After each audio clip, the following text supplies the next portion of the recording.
Syndicate, এদের syndicate করে। তিনটা কাউন্টারে একটা কাউন্টার থেকে টিকিট দিচ্ছে না, গাড়ি অলরেডি ওখানে আছে। তিনটা চারটা কাউন্টার মিলে একটা কাউন্টার চালু আছে, এটা বুঝতে রকেট সায়েন্স লাগে না। কাউন্টারে না এসে মাঝ রাস্তা থেকে ডাবল টাকা নিয়ে নিয়ে চলে যাচ্ছে। বেশি ভাড়া যাত্রীদের থেকে নেওয়ার কোনো অভিযোগ রয়েছে কিনা সেই বিষয়টি সরাসরি দেখতে র্যাব 2 যারা রয়েছেন, র্যাব 2 যারা সদস্য রয়েছেন, আমরা দেখছি যে একজন নির্বাহী ম্যাজিস্ট্রেট সহ তাদের একটি অভিযান পরিচালনা হচ্ছে। এখন যারা টিকিট পাচ্ছে না তারা কি বিরক্ত? স্যার সিট নাই, আমরা কি করবো? আমরা 16 তারিখে টিকিট ছাড়ছি, টিকিট এক সপ্তাহ বেচলে টিকিট থাকে না, সেখানে কতদিন হয়ে গেছে দেখেন। আমরা গাড়ি আসতেছে, যাত্রী যেগুলো বেচা আছে গাড়িতে দিয়ে গাড়িটা ছেড়ে দিচ্ছি। এখানে এসে আমরা অনেক যাত্রীদের সঙ্গে কথা বলেছি, তারা যেমনটি জানিয়েছেন যে বাস রয়েছে কিন্তু টিকিট তাদেরকে দেওয়া হচ্ছে না, মূলত তাদের বেশি ভাড়া তাদের থেকে চাওয়া হচ্ছে। মূলত সেই বিষয় সম্পর্কেও কিন্তু আমরা সাধারণ যারা যাত্রী রয়েছে তাদের সঙ্গে কথা বলেছি। তারা যেমনটি জানিয়েছেন যে তাদের অতিরিক্ত ভাড়া দিয়ে এবং পরবর্তীতে তাদের অনেক যমুনা স্মার্ট রেফ্রিজারেটর, স্মার্ট লাইফে স্মার্ট রেফ্রিজারেটর ভোগান্তি পোহাতে হচ্ছে। সেই বিষয়গুলোই কিন্তু দেখার জন্য আমরা সরাসরি দেখছি র্যাব 2 এর একটি অভিযান পরিচালনা করছেন মহাখালী বাস টার্মিনালে। টিকিট আছে, টিকিটের রেট কত? 42,780 টাকা। আচ্ছা, আর 19,570। আচ্ছা, তো 700। এই রেটটা আপনারা কোথা থেকে পাইছেন? এর বেশি কোনো নিচ্ছেন না আপনারা? আপনাদের টিকিট এত আগে শেষ কেমনে? জি, টিকিট এত আগে শেষ কিভাবে? আমাদের তো টিকিট শেষ। এই যে টিকিট পাচ্ছে না। ওরা হবিগঞ্জ যাচ্ছে। আপনার কি দাঁড়ায় কোনো যাত্রী সবাই সিটিং? 400 টাকার ভাড়া।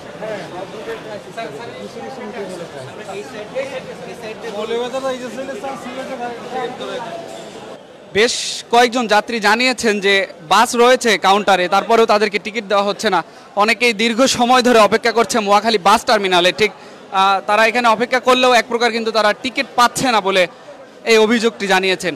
আমরা যেমনটি জেনেছি যে এখানে র্যাব 2 এর অভিযান পরিচালনা হবে, সেটি কিন্তু ইতিমধ্যে শুরু হয়ে গিয়েছে আমরা যেমনটি দেখছি, এবং তারাও যাত্রীদের সঙ্গেও কথা বলছেন এবং এখানে যারা বাস কাউন্টার মালিক রয়েছেন তাদের সাথেও কিন্তু তারা কথা বলছেন এবং জানার চেষ্টা করছেন মূলত ভাড়া বেশি নেওয়া হচ্ছে কিনা এবং কোনো যাত্রী ভোগান্তির মধ্যে পড়ছে কিনা।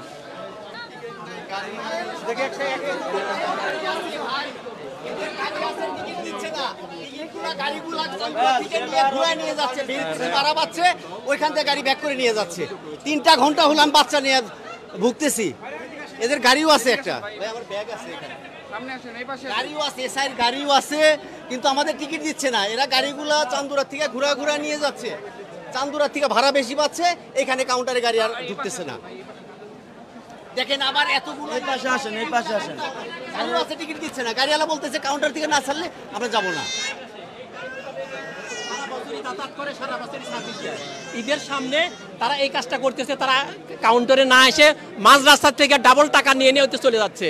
আর আমরা যারা সাধারণ যাত্রী জানি যে কাউন্টারে গেলে পরে 1 ঘন্টা পরে 2 ঘন্টা পরে আমরা যেতে পারবো, কিন্তু আমরা শুধু এই এসআই সার্ভিস পাচ্ছি, অভির এবং সেবার আমরা সার্ভিস পাচ্ছি। দর্শক যেমনটি দেখছেন যে এসআই এন্টারপ্রাইজের সামনে ঠিক সিরাজগঞ্জ অভিমুখী যারা যাত্রী রয়েছে তারা কিন্তু অনেকেই অভিযোগ দিচ্ছেন যে দীর্ঘ সময় ধরে বাচ্চা কোলে নিয়ে সিন্ডিকেট, এদের সিন্ডিকেট করে।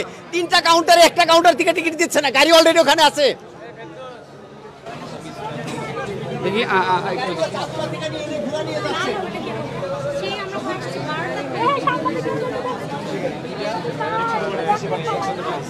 সব গাড়ি একসাথে গেছে, একসাথে আসতেছে। আমার 2টা গাড়ি এখন যে আমাদের সড়ক পরিবহনের মাদিন সাহেব, ঠিক আছে, উনি কথা বলছে আমাদের একজন যে বললো 3 ঘন্টা, তো 3 ঘন্টা এত তো ব্যবহার কথা না।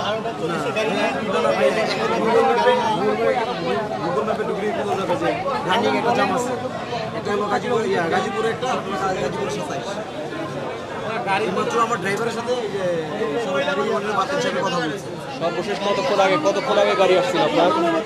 আমার গাড়ি আসছিল লাস্ট গাড়ি ছাড়ছে আপনার হলো 11টা।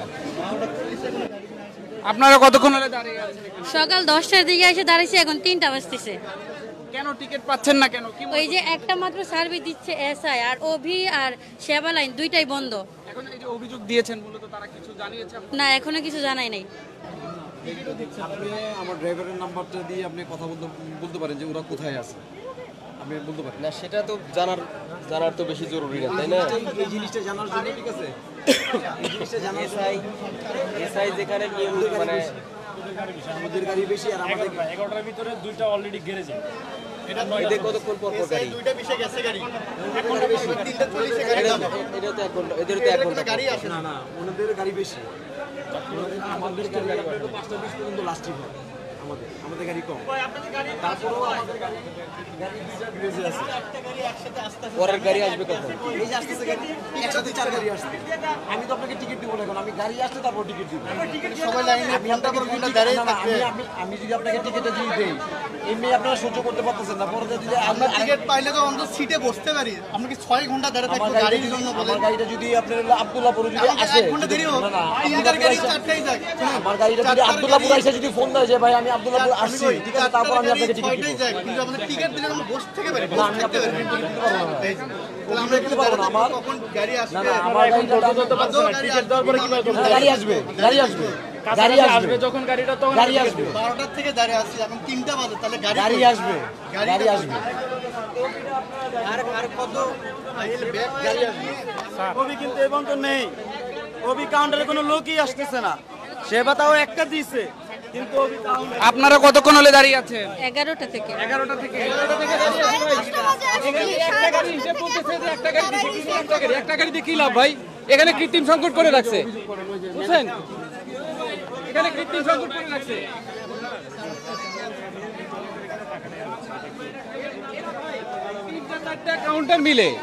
তিনটা চারটা কাউন্টার মিলে একটা কাউন্টার চালু আছে এটা বুঝতে রকেট সায়েন্স লাগে না এখানে কি হচ্ছে আপনারাও বুঝেন ওনারাও বুঝে ওনারা শুধু মিটি মিটি হাসে আমাদের অবস্থা দেখে 11টা থেকে দাঁড়ায় আছে এখানে বাচ্চা কাচ্চা ছোট ছোট শিশু আছে বৃদ্ধ মানুষ আছে যা তা করে বসতেছে এখানে অভিযোগ ভাই কিছুই না এখানে আমাদের তো আপনারা কিছু করতে পারতেছেন না আমরা কি করবো আমরা সাধারণ পাবলিক আমরা কোথায় যাব কার কাছে যাব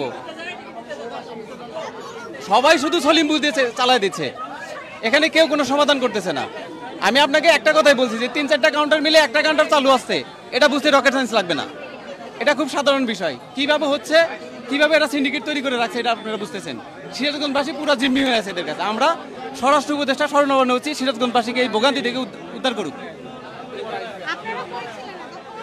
কি হয়েছে আপনাদের কিছু বলবেন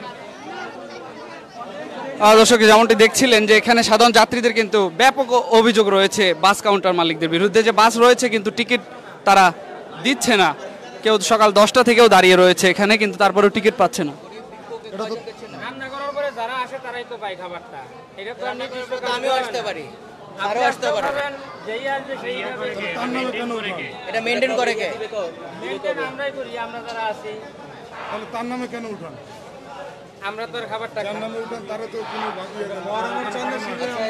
এটা আপনাকে সতর্ক করা হলো আর কি হ্যাঁ আপনার এই যে বৈধতা নাই 3 মাস হয়ে গেছে আচ্ছা আমরা এটা অভিযোগ আজকে বলবো 3 মাস হয়ে গেছে সতর্ক করা হলো এরপরে এসে যদি আবার দেখি যে এই কাগজ দিয়ে চলতেছে তাহলে কিন্তু আমরা আপনাদের বিরুদ্ধে ব্যবস্থা নেব অবৈধ ইয়া করে ঠিক আছে